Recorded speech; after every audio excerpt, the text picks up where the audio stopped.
Good morning. Good morning. How are you today? I am spectacular. Fantabulous. How are you? I am doing splendidly. Splendidly. Okay, good. Yes. Good. We got Michael Weller joining us this morning. I just got to email him real quick to make sure he's got this link. I am excited as always. I think I'm more excited than anyone for this thing every week, but that is all right. ins.com. Link, email, boom, go. Yes, send it. Full send. So I've been on what feels like a continuous conference circuit for, I don't know, forever. In the last like 2 weeks, I've gone to, we went to SWAT, and then we went to Michael. Okay, Coim. That's why I didn't go to him, because I put COIM instead of .com. Anyways, Michael will be joining us. I sat next to him in Salt Lake at the six-figure agent summit this last week, which had a phenomenal lineup. It was a great message continuously throughout the conference. Very good conference. So if there's going to be in Savannah, Georgia next year, so I definitely vouch for that. Christian Brindle puts that on. And I also got to spend a lot of time with Mr. Weller when I went on the like mastermind with Josh Lustig, and Frank the Tank was there, Andrea was there. A handful of people that over time we've all. Tyler, that white shirt looks good. Holden is propping your boy up. I love it. We're very blessed to have a pretty awesome team, I would say. But yeah, Michael's going to join us. I'm going to pick his brain. He's in Oklahoma. He goes to conferences as well. I'm really curious to pick his brain, but I'm really excited to not necessarily re-announce, but we're not. That's the one we're looking at right there. You are a winner. You are a machine. That's my new mantra to tell people. But yeah, we're going to be doing a AEP LaunchCon. So we're going to do a conference, which is going to be different than your average Bears conference. And so, since I've been on this continuous conference circuit, I have gone around and I've kind of like hand chosen certain items about conferences I like, and certain stuff that I don't like about it. So the first thing is, at our conference, there's only going to be one ticket level. So none of this favoritism crap and none of this stuff where you have to pay to get into the good rooms to talk to the good masterminds and do all that crap. So it's going to be one price, and everyone's going to be involved in all the stuff. And it's going to be a workshop more than it is a people standing on stage and like you trying to frantically take notes. Like, this is where those that attend, you're going to have a list of things that you want to bring with you, your book of business, your any marketing materials you have, and we're going to really help you put together how to do AEP, because every carrier, every upline is going to do an AEP kickoff crap thing where basically all they do is they invite you over, you play some top golf, and then each carrier rep goes up and tells you about the changes for the next year. And they just give you that stuff. And then they say, go get them. And most agents don't have the skills to go, okay, what do I do with this information? How do I put together a plan to crush AEP? How do I put together, a model that I can follow? And so it's going to be in August, because you need to have enough time to set it up. But in reality, we're going to start doing some of this stuff over the course of the next couple of podcasts as well. Because really, in reality, now that AHIP is launching basically 1 week from today, by the way, so next week it'll be on the AHIP launch. You might even see us fly through AHIP live or something's crazy, right?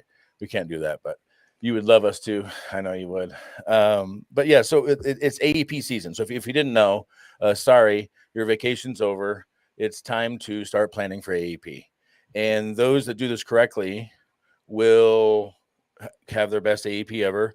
Those that don't will get left behind, because there's regulation changes you got to keep up with. Most of them, in my opinion, this year are good. I don't mind the 48-hour scope rule as much as others might. But, then again, every barrier is either an obstacle or an opportunity, depending on how you look at it, right? So I'm curious, Tyler, Tyler, you are also an AEP machine in your own right when properly focused. I think your best AEP is when we had you at the old Medicare machine factory shop in my house, right? Yes. No. Yeah. That would definitely be one of my best AEPs for sure. And it must be purely coincidental. But if we go back to that AEP, think about some of the stuff, because you and I created a plan. You were staying in the basement, but you were coordinating with Humana and our local area rep. We were getting plugged into opportunities, and we were doing this and we were doing that. And most of those opportunities, what happened? Oh, they bombed out, fell through, Yeah. weren't what they were supposed to be. Coincidentally, you have a bomb in your background, but yeah, it did bomb. That's a great way to put that. Yeah. And I think the ability, let me just check on Michael because I don't want to forget he's coming. I have no email. Let me try Michael OKC Insurance. Let me try doing this. Holden thinks he's hilarious, kicking me off of vacation already. Oh, well, your vacation's been long enough, probably. Email. Let's see. We are gonna email Weller. Let's see. Sent. So, Tyler, you fill in the space with what you think about AEP while I'm doing this. Don't just sit there and stare at me. Let me get Michael out of here. So, talk about how you set up AEP and what went wrong and how you pivoted and how you still wrote 300 that year. So that year was the year that I moved from New York moved to New York from Colorado. So in the middle of transitioning, thought I was going to be able to set up, get everything going in June out here, and found out I had to renovate the house. So that completely shot everything down and made it a nice steaming pile of dog mess for me to try to work out of. So the pivot was, worked with you on how to get that done where I could still be successful during AEP. And we set it up for me to come stay at the machine factory warehouse, if you will. I came and stayed out there and was able to really dial in and focus. I watch a show called Alone, and it's like a survival show. And like half of the people on that show drop out because of simple mindset. It's not that they're starving or dying of thirst and dehydration. It's that they miss their family, that they miss their home, their creature comforts, things like that. So I didn't have to deal with any of those things, but I did have to deal with missing my family, spending 3 solid months away from my family on nothing but a grind. I maybe got a 5 to 10 minute phone call with my wife and kids, hopefully every day, and was able to really dial in and focus. And, the mindset shift of this is going to work. I'm here for them. I'm doing this for them, and helping them to understand that, I think, was the biggest thing that helped overcome that. Was set it up where we were going to be in a transitional office with a market shift with a doctor provider that was going to be dropping a bunch of accepted plans into one specific. That was supposed to be, an opportunity for hundreds of new members, and turned into like 12. Different, what do you want to call them? Not seminars, but community events and things like that. The home show that we ended up at that had gotten rescheduled due to COVID, and all kinds of other things that didn't work. So just having that mindset to where I knew that I can't fail. I'm spending 3 months away from my family, that I have to make it count, that I have to make it worthwhile. And that's where, for me, AEP, that the ability to run 100, somewhere, between 100 and 115 hours per week, not every 2 weeks, but every week, literally going 16 to 19 hours a day, 7 days a week, is what makes me get through that, is knowing that I can take care of my family and secure the next year to be able to take care of them. But also like Holden, being able to help him out and have the support to do that. Michael is now with us. What's up, Michael? Hey, I am. I figured out the problem. It's .com is spelled .com instead of COIM. Yeah, no, I did a few different things differently. Thanks for having me on. Yeah, I'm excited. We bumped shoulders and ran into each other's paths quite a few times over the last couple of years, mostly at conferences is what we were setting up for. I don't know if I told you, but I got in trouble because I did not. So Aaron, I know you're probably watching, so I apologize again. I basically decided I was going to do an AEP launch conference without telling my wife. So I should have told her first. She's probably the first one I should have told, because she's a really good planner and an event planner, and so I'm going to need her for a lot of that. But in essence, I've been around to a lot of conferences, and you have too, Michael. And there's things I like about some conferences. I like every conference I go to, but there's things about every conference I don't like, and there's things about every conference I love.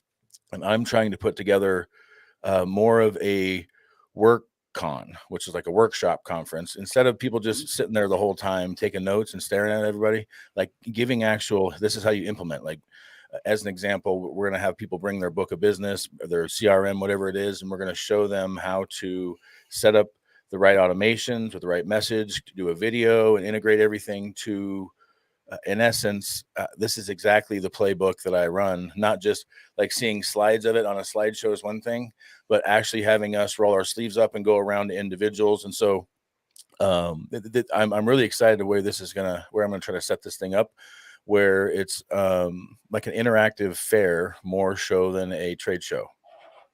That sounds exciting. I'm going. But we're talking about AEP, and we're going to try to set that up because really you should start planning now. And so going to last month AEP LaunchCon will really help like launch into, but really you need to prepare for launch. Like they don't just launch a rocket into space. There's months and months of preparation that go into that. And now is the time. So hopefully you've been out there grinding. And again, Michael heard my first, I've heard grassroots until I can't do anything but puke when I hear it. And when I think about it, I was driving down the highway, down to Highway 76, and out there we have Graf's Turf Farm, which is who does the turf for Mile High Stadium. And I was watching a truck drive with a bunch of sod on it, and I was looking at it going, you know what's really stupid is grassroots don't go very deep. So why is everybody trying to put grassroots down when you really should try to be like growing deep root? It should be deep root marketing.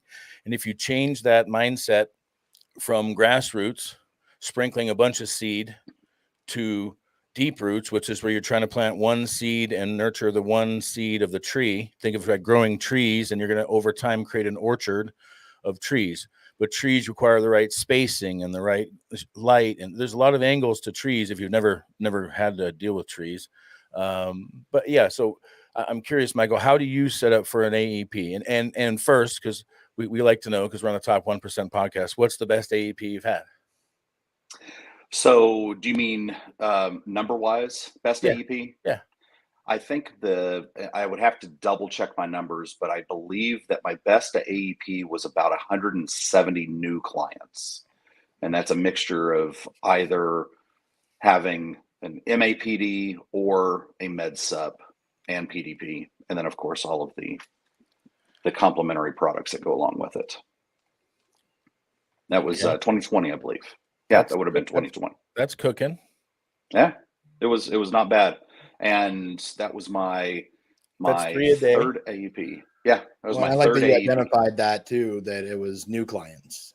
Yeah. Oh yes, that was all brand new clients. That's one of the things that drives me nuts. Like I'll count it as a new client if I had someone that just had a drug card or something I helped with, and I was able to get the other business. I'll count that as a new client. But other than that, it cracks me up. I see people. I did 500 apps during AEP, but it was all rolls from their book of business. Yeah, if 80% are rolls, it's not as cool. Yeah, we average that would not be fun. I think we're at like 85%. Use 85 of new. Fantastic. But I'm of the mindset that all apps count, because if I don't write them and I don't move them to something else, that somebody else is moving them. And so nobody's ever going to leave the Medicare machine. Come on. Some do, and some are ushered out if they're mean. That's a good point too. Yeah, I want to encourage you to be, all of you out there, all you agents out there, don't like be mean about it, but don't let people be rude or threaten you or other things. You can, you'll find more clients. Trust me. And one or two time suckers can really, really not only take you down in time, but it takes your mindset down. It really just, it's like poison in the water. But so 170. What's your goal? Do you have a goal this year? So this year, my goal personally is 200. 200. Okay. Mm-hmm. And what's like in your mind, how is that going to happen? So I've already have the contacts with different partners around town where I'll be doing events. I have community centers, food banks, doing mailers, going to be doing seminars, and then reaching out to all of my clients in a direct way. One of the speakers from the conference that we just attended was talking about making sure that you actually hit in a meaningful and powerful way. I am looking for a referral from you, Do you and making sure that I do all of that. do you want my pro tip for you? Of course, absolutely. How much cash do you have? I've got enough to market correctly. So last year I decided to do a client appreciation lunch for the first time, and I did those in June, Nice. and they were beyond a hit. I would say about 10% of my book showed up, but about 60% called and said, "Thank you for the offer. We just can't come because of the timing." Okay, so but the impact was about 70% of the book. It was well received. That's fantastic. And what I learned was June was Making too notes. early. June was way too early. But however, the cool part is this year it's now June. So guess what everybody's calling us asking? When is it? When is it? Did I miss the client appreciation lunch? That was a lot of fun. Right. Fantastic. And so what I'm doing this year is I'm going to do them in September instead. I'm rolling mine out in August, second week of August. Yep. LaunchCon is going to be right after that. So I'm not going to kill myself in August. So I'm looking at September. And the reason is that what you want to do is you want to make it not just a client lunch. And so what I'm going to do is make it themed. And for me this year, it's really going to be, it's a toss up right now. And I'll probably put it to a vote to my clients, but either like an Oktoberfest theme or like a luau theme, end of summer luau. But then in the luau, as an example, I can give them all like grass skirts when they get there. I can give them all lays when they get there. And you can create that fun energy and environment there other than people just sitting there like awkwardly at a social lunch where they don't know anybody. Absolutely. And one of the coolest things I saw last year was the stories my clients shared with each other about their lives. And guess what all the stories ended up at the end being about? I'm sure it probably turned itself to medical issues or something it like turned that. into their experiences with me. Sure. And it became this like almost like this like solidification of the relationship where these other people are found like people like them who are in like situations, who were treated the exact same way, which makes people more comfortable to refer. So if you're consistent with your 100%. experience and everybody says, "Hey, it was the best experience ever, and this is why," that's where you get this really wave effect. And that's really, it starts now. And so in my office, we do quarterly calls. So you should be doing quarterly phone calls to every client. Now I have my staff do quarter 1, quarter 2, and quarter 4. I personally make quarter 3 calls for 3 reasons. I'm setting up for AEP. I want to have at least one touch point a year where they and I talk. Because otherwise, if you have a staff, what will happen is the relationship will go to the staff and not you, and they become easier to separate from the herd, if you will.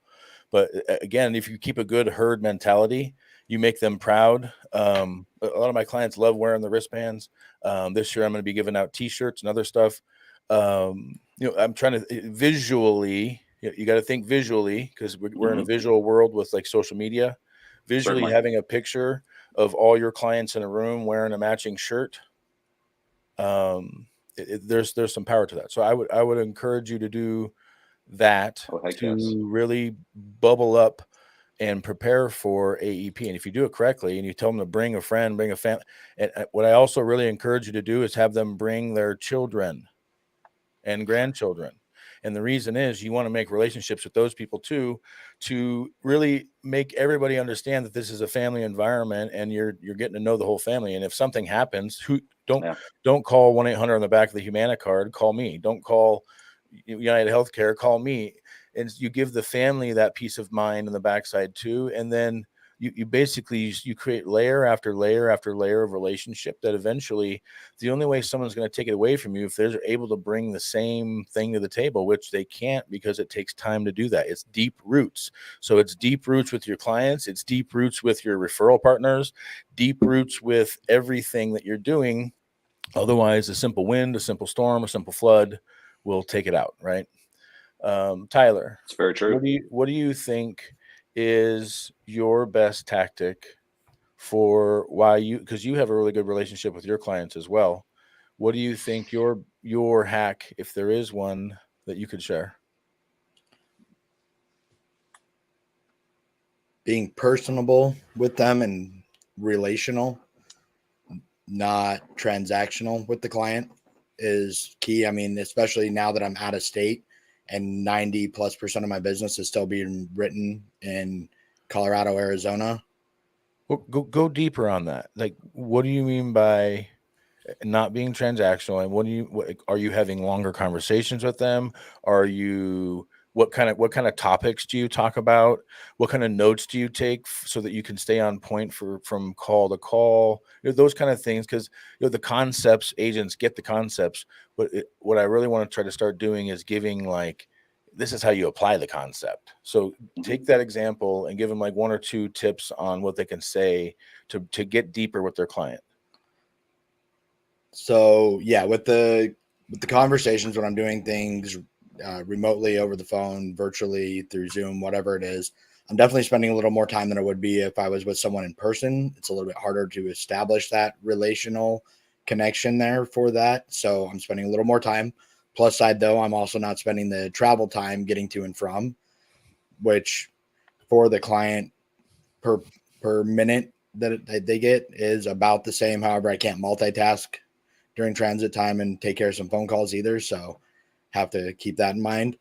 So it's putting in that extra time with them to really dive deeper onto the personal aspects. So, I've got clients in Golden, their son runs a screen printing shop, so checking in with him and seeing where he's at, and then following up. Then I ask him the next year, and he started it up, got it going, but then it ended up getting bought out by somebody. So now he's working with them.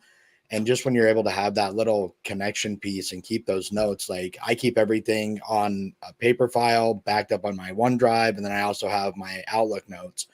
And some of my Outlook notes, like if you look back at the clients that I have from 2011, 2012, I mean, copy and paste on that thing is like 4 or 5 pages worth of notes if you were to print it out.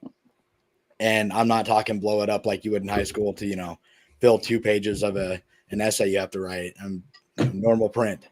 And being able to go through that, reference that, highlight specific key factors in there, select life events that might have happened. Someone went out of town. How was your trip to Italy? Did you guys have a good time at your daughter's wedding? How are you guys doing? Has Jim recovered from, the surgery that he had last June? Always try to be cognitive of those type of life events, especially when someone's been widowed or a widower, those events, being able to do that. And on that note, I mean, little gift tag ideas, I had a client's child called me and, hey, this is what's going on. Help them making sure the policies are all taken care of, shut down, everything's on the good to go on that side. But then taking the time to get the address, and if it's a spouse, sending something to them, or if it's a children, like in this most recent case, sending a little gift. One of my favorite ones. Oh, do you mind if I interject something? Yeah, because it's very similar to what you're talking about. I have a client that this kind of hit home. Seniors don't have their kids in the house anymore. A lot of time they're isolated. And so their world centers around their pets. And I have a client of mine who her dog, her little Chihuahua, passed away unexpectedly. And she actually called me in a panic, asking me if I had a picture of her Chihuahua. Because when I'm in somebody's home and I'm talking with them, Usually what I'll do is I'll take a picture. I'll ask them if I can take a picture of their dog, and I send it to my wife because we are also dog owners, and our lives kind of sit around our dogs. But what I've actually done is whenever I found out that her Chihuahua passed away, I emailed it to Walmart, had it printed, had it framed, and then delivered it to her with a sympathy card. And I just found out that another client of mine's, their animal passed away, and so sending them a sympathy card, having those deep roots, which that was a very poignant line that you had this last weekend, and Joshua talking about grassroots versus tree roots. And it's those little things that whenever you really care, you go into someone's home and you take their animal a little squeaky toy or something like that. Those are those things that are going to build those relationships that, as you've said, are going to be unbreakable. Nobody's going to be able to come in there and wedge between you and your client. No, yeah, no, and that's a very good point. The animals are huge with that. I can attest to that personally. Sure. My assistant treats her cats better than she ever. You're aware of my mom. You know, she treats her 2 cats better than she ever did me and my sister growing up. Like, she won't travel because they have to make sure that the cats are taken care of, and if they're going to go, they have to be able to be carded a certain way. And no, that is a huge point with a lot of folks, especially when they have the kids out of their home. And that I would add that to your face-to-face appointments. If you're doing face-to-face, there's a lot, like last night, one of the appointments I was at, they started out with the dog in the bedroom, which is a courtesy. But what is the dog doing? Barking the whole time, losing their mind. And in reality, if you just let them out, they jump on you once or twice. And then if you have good energy, what do? Lay down. Yeah, if you have bad energy, then they ain't gonna like you. So for me, I love to let people's dog, because a lot of people will take their read on people because they're not good at reading people. They'll let their dog be the dog whisperer and tell them what they think about you. So your best bet is to carry dog treats and make friends with as many dogs and cats. And some of my favorite clients have birds that talk, and they used to be birds that were on live at a construction site. So they used to be just sitting in the manager's office of a construction site. So I was sitting in their appointment with them first time, and all of a sudden you hear like beep, beep, beep, beep, doing like truck backup sounds, and then they do like walkie-talkie stuff, and this bird would cuss and say, "Oh, fucking drop the wrench again, asshole!" Like, what's going on? But so it's really neat when but those connections I have with those clients. Those people look at those animals, and I'm in my household's the same. I look at my dog as part of our family, of course, and so and probably the most loyal individual in the family, right?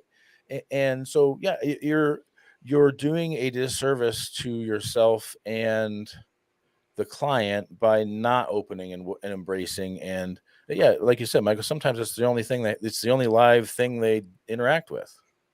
Absolutely right. Yeah. And I think you're old enough to know. Did you see the movie Sleeper with Woody Allen? It sounds really familiar. If you haven't, if those out there, you should check that movie out. It's really, really good movie, old school movie. But there's a lot of concepts in that movie that tie into our business. And so when you're talking to the pet, if you will, in that movie, I lost a train of thought. In that movie, there's a robot dog named Rex. And so, but that's the concept. Humans will have, you watch, we're coming. We're going to have AI robot animals. Because isn't there a carrier that's already doing something like that? Yeah, but I mean, eventually you get really real, right? And in some concepts, that's the beauty of it. Is animals offer you an opportunity to connect with a person. Grandchildren 100%. Have an opportunity for you to connect with people. Telling stories to relate with them. Humana has robot pets. Yeah. Okay. Yeah. That's absolutely. Thank you, Amber. Amber's tuning in. Love it. Sherry's tuning in. I'm not sure. We actually you drew a big audience today, Michael. So good job. Everybody wants to hear from Michael. But yeah, so AEP planning for me starts now. Now is Certainly. when you start to pivot and you start to talk to all of your community relationships that you have deep roots with, today, Michael. So and you start positioning for angles. Angles would be opportunity in AEP to either have a table or an event or a presentation or something, some kind of, would you just start funneling business to AEP. And the hard push comes now, and you should start being able to reach out to your client base again. This third quarter starts on July 1st, so right after the July 4th holiday, start reaching out to your clients, tell them hope you had a happy 4th of July holiday, just checking in as a reminder. It seems like really far away, but and tell them how many days it is.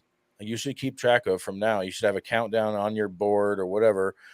You count down to Christmas time. In essence, it's a countdown to game time. Mm-hmm. For those in our industry, this is your opportunity to help as many people in the short window possible, and then it's over with. And when the dust settles, people are where they are in some respects, and some people get stuck there for the whole year per se. And so it's really important to make connection and do retention now. And you can work on growth in AEP. Because if you do retention now, it'll remind people of why they like you. It'll remind people about the experience. And if you culminate with, we're checking in, but just a reminder, we're going to do our client appreciation lunch on blank date in your area. Would you like to sign up for that now? And if you do an outreach of calls, then you can, the ones you don't reach on calls, you can then do secondary invites to. And for everybody, I would send an invite and treat it like what I best advice I can give is treat it like a wedding reception, where you send out a really nice invite and maybe even a little gift box for your most treasure. And maybe what I would do is I would have trophies, like best referrer client. If you're not handing out trophies, and do funny awards like. And one time, believe it or not, Michael, I'm sure Tyler was like, yeah, for sure, I would vote this. But I was working for my old agency I worked for, and one Christmas they had this like funny vote, like most likely to succeed, most likely to be a stand-up comedian, and then they had one which was most likely to push a lady down in the street. Guess who got voted that? Somehow I got voted most likely to push a lady down the street, which at the time I was a little more prankster in my younger days. Like my favorite holiday used to be April Fool's Day, if that tells you anything about me. Never would have guessed. But AEP prep, for someone that's doing 170 in their best year to do 340, what do you got to do? More effort. Honestly, okay. that was my second year.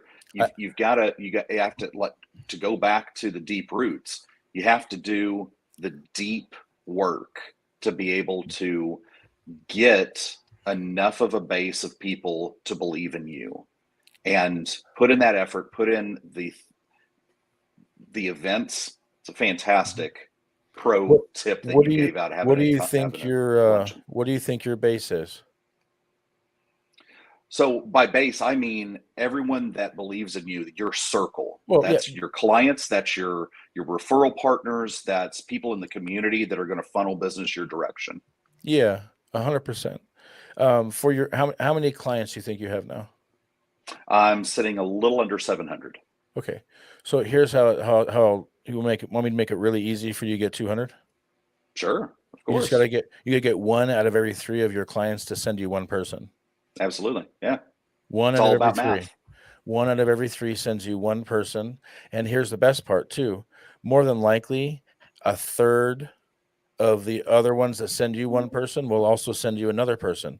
And so if you do this right, it trickles down where you're getting a third from each group, and then you can circle back around and do it again.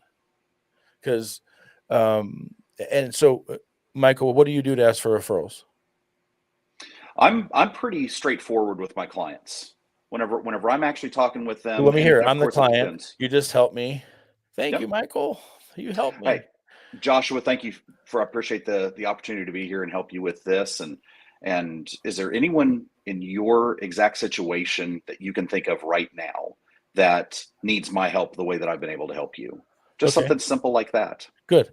Now I would add in there why, and the why is you want to create Great point. reciprocal. You want to create reciprocal obligation, and how you do that is you tell them like, look, I rely on word of mouth for my business to Mhm. grow because the rules they have in place don't allow me to outreach directly very effectively. I can't go door to door, and to be honest with you, I don't want to go door to door.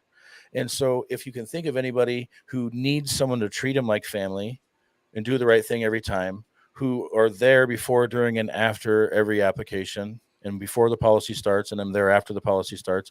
And if you're looking for someone who exceeds expectations every step of the way.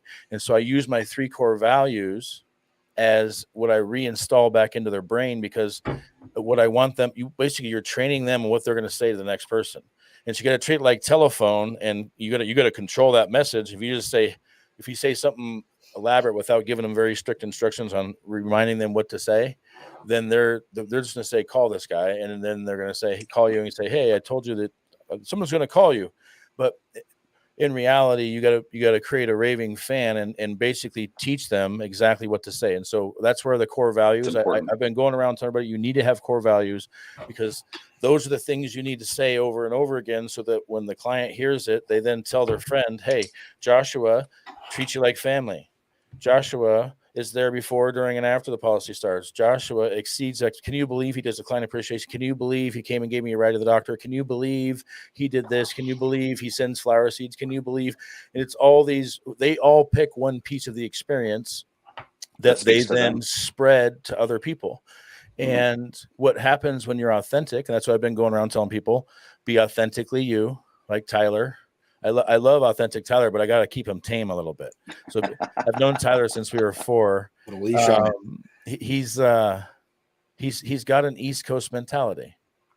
And so, as an example, this is a really funny story. All 3 of you know Pete Fournier, and we're starting to work with Pete to help us, my agency and me, do better on life insurance.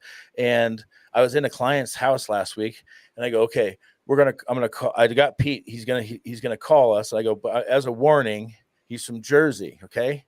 He's from Jersey. And they go, no problem. We're from Rhode Island. So we get it. And literally he gets on the phone and goes, fuck yeah. He literally said fuck like the first word out of his mouth. And so I was like, thank God I gave the disclaimer. So if you're out there, Pete, I love you, but that was awesome. I didn't warn Pete that he was going to come in hot on speakerphone, I guess. So I got to tell him next time he's coming in hot on speakerphone. But my point is, having those abilities to really connect and anticipate. And go ahead, Tyler. What do you want to say? I can see it boiling. No, I've got a really bad sore throat. I actually had strep throat and stuff. So try not to cough. I'll just keep talking then. You just smile and look good. How's that? Your nice white shirt looks good. I like it. So yeah, Michael, I'm curious, what was your number one takeaway from, because you went to the 6-Figure Agent Summit. Did you go to SWAT also? No, I did not go to SWAT this year. Okay. I have in the past. Okay. So what was your number one takeaway from 6-Figure Summit, and what's going to be the first thing you implement? So I actually have all of my notes here, and probably my biggest struggle whenever I am using social media is content. It's also the drip campaigns. It's the emails throughout the year. Do I just sound like I'm reaching out just to reach out and not provide any value? So one of the biggest things that I took away is how to use AI in building the drip campaigns, the ideas for ad copy, for emails to go sending out, and it takes all of the brain work out of it. Take a look at it, whatever it has produced, modify it to where it sounds genuine, because you want to be genuine, you want to be authentic. Yep. And that's probably my biggest takeaway is to really jump into the AI and see how it can help. I would 100% agree. You can use AI to build. Basically, what I look at it as is it builds the house, and then my Right. job is to go in and decorate the house and make it a home, make it Medicare peace of mind. Mhm. And there's nothing wrong with that because content creation and all that's very time consuming. And most of the time consumption is coming up with the ideas. And so I would Right. encourage, if you're not using ChatGPT and you're not using AI to come up with concepts and ideas, I mean, I have this sheet that I printed out and it's like 12 pages of ideas on training stuff that I just said, hey, ChatGPT, give me training topics. Give me, and then again, make sure you're good at having a conversation with it like it's a human. Okay, a human interaction. You just have conversations with. Okay, but the cool thing is this human doesn't complain, so you can say, okay, rewrite it, but change the tone to this, or shorten this, or can you elaborate? And really using AI to not be an enemy of your business, but really a positive force that in essence, you have to remember you're still the conductor of the symphony, and so you still want to have on the back end, and this is where it's really critical to create that personalized experience where the unique experience that you offer, like being my client is a different experience than being Tyler's client, different experience than being Michael's client. They all have the same coverage concept or whatever, but the experience of being a client is different with each person. And that's part of what makes this awesome, because there's some people that I get as clients and we don't mesh we have no chemistry, we don't like each other, and we can't get rid of each other fast enough. But what would happen was that was back when I was just taking anybody and everybody. Now I have a filter in place that if any point my stomach or mind or gut or heart tells me to bail, then I do. And it's very empowering. It's I don't just leave them high and dry. I just want to make that clear. You help them find someone else who might be, it may be a newer agent who's hungry for that and has to take anybody and everybody. Because for a while, honestly, the high maintenance, high pay in the butt clients are where you learn the most in the beginning. They're gonna test your knowledge. They're gonna put you to the test. They're gonna force you to think of, geez, I got to do more to do CYA. Maybe I got to record my, to the point now where I let people know I record my face-to-face interactions in the home. I just put the voice recorder on and put it on and say, look, I forget so much and I'm so terrible at making notes. This protects me in my office from me forgetting to put notes in, because I'm terrible at that part. I'm getting better, but it's something where I usually have to go back 1 week at a time and put all my notes back in backside, which is why I record the conversations. So then I can remind myself what happened. And it's CYA. Mm-hmm. Right. And when you know you're being recorded, I guarantee you behave differently. Okay. You force yourself to behave differently and be on your best behavior and your most focused and your most attentive and your most professional, and you want to put that down on tape. And so that's all those reasons are why I do it.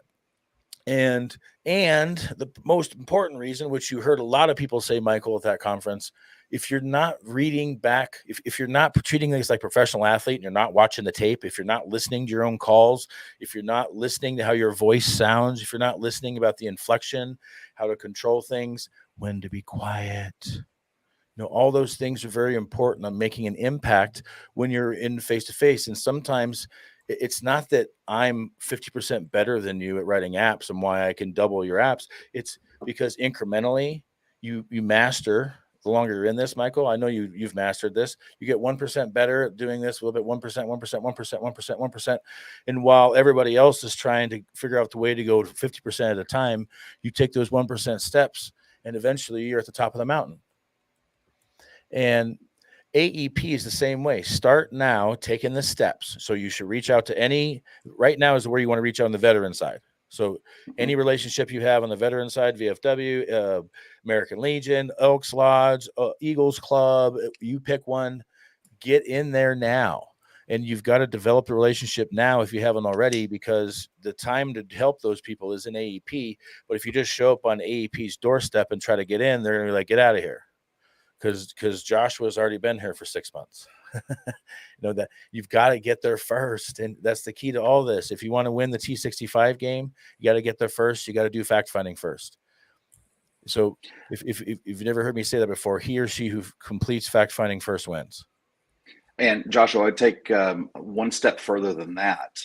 I've talked with so many people that say, "Oh, food pantries don't work." Yeah. Going in to doctors' offices, it doesn't work. And the number one reason why I think that it doesn't work is because of the follow-up. Well, they're They doing it go in, wrong. they go in one time. Absolutely. I'm not gonna I Yeah. didn't mean to go down that rabbit hole Yeah. with providing the Well, value to them and exactly why, but they'll go in one time Show up and and not then they follow up. never follow up. Yep, the follow-ups matter. Absolutely. And I would add they don't do the research on the front side. So Absolutely right. if you go in blind, like how many armies do you think have just attacked blind? Or do they have recon missions and planning and strategic sessions? And they go through a process. If you're not going through that process, then you're at a disadvantage competitively against someone like me. And you have to remember, this isn't the first time that someone's gone in there. Like, how many times do you think that an agent has tried to go into that doctor's office you're about to walk into? How many times do you think an agent has gone into the food pantry you're about to work? You think you're the first one saying what you're about to say? No. So you better make it a very fun, very memorable experience. And again, the more unique your experience is and the more dialed in it is, for me, it's all about my vast knowledge and how I had to spend 14 years learning everything there was to know about Medicare, because I would get calls from all across the country from agents that would be in the home and say, what about this? What about this? What about this? And over 14 years, I put together this catalog in my head of all these what about thises. And so there's not very many what about this is that I don't have the answer to right away. And so that's my competitive advantage. I go into a doctor's office, I go into whatever. I've been a gatekeeper. My job before this, I was an office manager of a dental office. So I've been on the other side of the fence where I submit claims, which, by the way, Michael, if you ever hire an assistant, that's my favorite place to find them. Go around your town and find the unhappy, overworked, underpaid front desk guru in your town and steal them away from the doctor's office or the whoever. Pay them a little bit more money and treat them a little bit better. And then they'll be able to be customer service already trained because they already understand what's going on and they understand the terminology and they know how to call doctor's offices and fight for your client to fix stuff. It's it's a phenomenal way to do it. So it's also a great way to train an agent. So anybody watching this, if you didn't write that down and you're in the market for trying to find staff, you should have written that down right then. Yeah. Stop what you're doing and write it down right this minute. Tell them what it is again so they don't forget. Yeah. Talk to those overworked, underpaid, unhappy receptionists or billing clerks inside these offices. And if they are looking to exit, steal them away, make their lives a lot better, put them in a better position. They're going to have just as much gratitude being able to help your clients as what they're doing inside that doctor's office. And I guarantee you, they're not going to be yelled at as much. Their lives are going to be so much nicer. Yep. And I would go one step further. And if you're an agent out there and you've been struggling for 6 months to a year and you just aren't getting it yet, I would honestly recommend, if you want the proper training, because they don't have a Medicare training college. Okay. They don't have like, how do I do this after that? You can join boot camps and other things, but honestly, the best thing is experience. And what I would do again, because how I got my experience was Michael, I took a job as a secretary in an insurance office. I had no idea what insurance was, other than I had filed some claims in the dental office. So I still have all the dental codes memorized. I can tell you what the cleaning code is, what the extraction codes are. I can tell you all those codes. Okay. But when I got into insurance, I couldn't spell deductible in essence. And so taking the secretary job gave me in the front lines. If you need help on training, take a customer service position at an insurance office of some type. It could be State Farm, it could be a Medicare agency would be ideal, and sit there for 6 months, 5 months, however many months you need, to where you get the idea of the questions that are coming in and having resources to find out where the answers are. That's really all the magic is learning how to find the answers fast or memorize the ones that get asked the most. And in reality, I mean, Tyler, if you think about it, and Michael, if you think about it, I probably get asked like a total of 10 questions that over and over and over again. Is my doctor covered? What's the copay? How much is it? Or they have a specific benefit in mind. Can I get hearing aids? Can I get dental? Can I get whatever they want? Yeah. Outside of that, they don't want to know. And so write this down. You should ask this question every time. The people that I meet are either in one or two categories. They either want to be a Medicare expert or they want to find one to help them. Which one are you? And if they say, I want to become a Medicare expert, funnel them to your upline and say, get licensed and make money doing this. And don't get them as a client. You don't want those unless you're in the beginning. Those kind of clients, those greens, for those of you who've been to SWAT, greens will teach you more about Medicare than you ever want to know because they're going to study it more than you will. I've had greens send me spreadsheets that they've done on plan comparisons that I then use the rest of the year. Thank you, green. Solid looking out. I really appreciate your dedication to data. But back in the day when I was a secretary, that was one of the things they would make me do, because I would go through and I would create my own spreadsheet where I would go get all the summary of benefits. I would lay them all out. And I'll tell you this, Michael, if you want to memorize some plans, go through the process of entering them all into a spreadsheet where you have to read them, you have to type them, you have to do it over and over and over again, because I'll hate to break it to y'all, but Medicare Advantage plans are all pretty much the same. Yep. Like a third of the benefits are identical across the board. Learn how to read an EOC. And an EOP. Yeah. And an EOB. So I'm going to give you all three of those. A lot of people don't know what those are because they're never been on the provider side. An EOP is what the provider receives after it's evidence of provider claim. And so they get the same basically EOB that the client gets, only it's their version showing in total charges, what we paid, what the client pays. Now, this is where some hiccups can happen.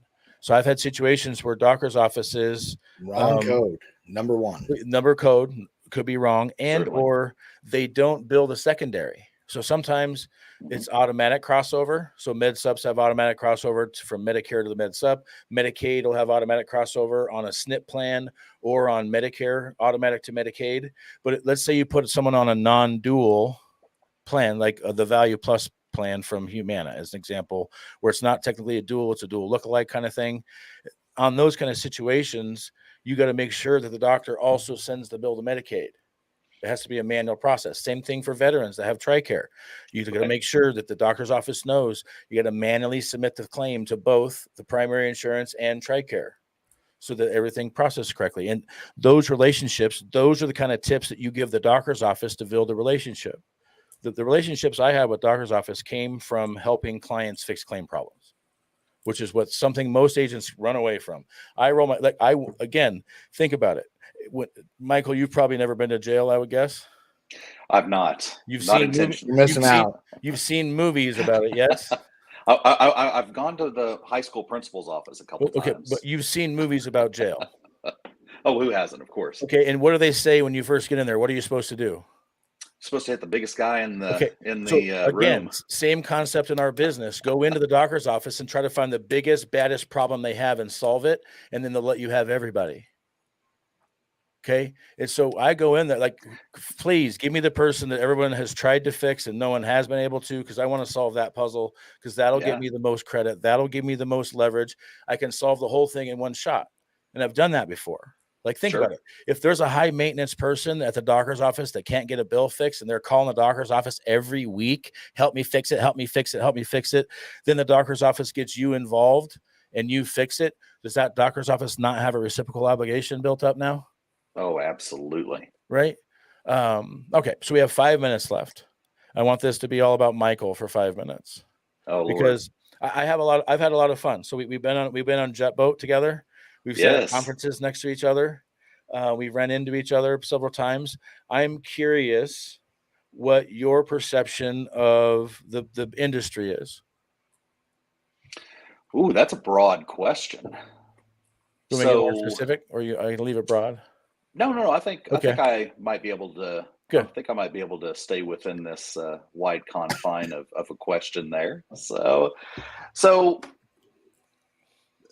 looking at it from a couple different perspectives, I could look at it from the actual carrier side. I could look at it from the number side of things. And I think that we're in a time of seeing so much upheaval in different regulations, things like that. I think some agents may have a lot of fear going into that, which I honestly think that's going to separate the wheat from the chaff. And by that, I mean, it's going to separate agents that want to have this as a career, that are dedicated to putting in the work, learning how to be a business professional and not just being an order taker. I don't really like that term, but that really is an apt description of some agents. And I don't think it's anybody that's watching this podcast, of course, because everybody that's watching this wants to be in the top 1%. So having those changes in the market create opportunities for those agents like us that want to have this as a long-lasting career. And those that don't, that just want to kind of come in and part-time it, maybe this is a side hustle. I think that this is really going to shift focus from this being something that someone can do part-time because of all the regulations. So there's one thing there. The changes in the market going forward with changes with Medicare, the prescription drug plans changes that are coming in next year and then in 2025. I think that's going to see a lot of changes in plan design. We've been so used to seeing additional benefits being rolled out every single year that I think that we're probably going to see things maybe in 24 and especially in 25. I think we're going to be lucky if we just maintain plans. So there's one side of looking at the industry. The other side of the industry is the personal connections that people make with one another. Joshua, it's been great, Tyler, getting to meet both of you guys face to face and not just seeing the little emblem on a Facebook page, you know, and being able to meet one-on-one and having real relationships, and then being able to call one another and say, hey, what are you seeing in your market with X, Y, and Z? How are you guys handling that? And I'm not just talking about the three of us, but I'm talking about the 150 people that were at the conference last week. You exchange business cards, you're out of state, you're not having such a competition with one another. If you have an agent that's next door to you in the same strip mall that's trying to attract the same customers that you are, you're probably not going to have the best relationship with that person. But if you're across the state, if you're across the country, there's not that real competition with one another, and you're able to share ideas and build friendships and figure out and really help other people that are in this business exactly the same way as all of us are helping our clients. So there's two different ways of looking at it, the business side, the personal relationship side. I really hope that we, as an industry, we continue to build on agent to agent relationships, and we don't get caught up in kind of a herd mentality. I'm with this upline. I'm only going to talk to my own upline agents. We can all learn from each other, no matter who our upline is, and go from there. I think the only ones afraid of doing that are the ones that aren't given enough value, so they're afraid of someone to find out about better value somewhere else. Very possible. My humble opinion after experiencing seeing behind the curtain a little bit over the last couple of years. But yeah, no, Sure. Thanks for joining us today, Michael. We should do this again. I always feel like we should make this a 2-hour podcast or something, because right when we start to get into the thick of it, we have to end it. But I've got everybody's surprised, but I have an appointment right now. So I have a new employee coming in here in an hour, so I've got to prep for her. Nice. So yeah, Tyler, hope you feel better. Get some rest. I'll look forward to seeing you next week. I'm actually not traveling at all for 2 weeks. I was like surprised when I saw it. So I'll be around. I'll be putting out some more content. Thanks for joining. I am Joshua Youngs, the Medicare Machine. This is Tyler Tingu, thebomb.diggity.com, and Michael Weller, one of the coolest cats you'll ever meet in the business. You're too kind. Thank you guys for your time. Appreciate being on. Good seeing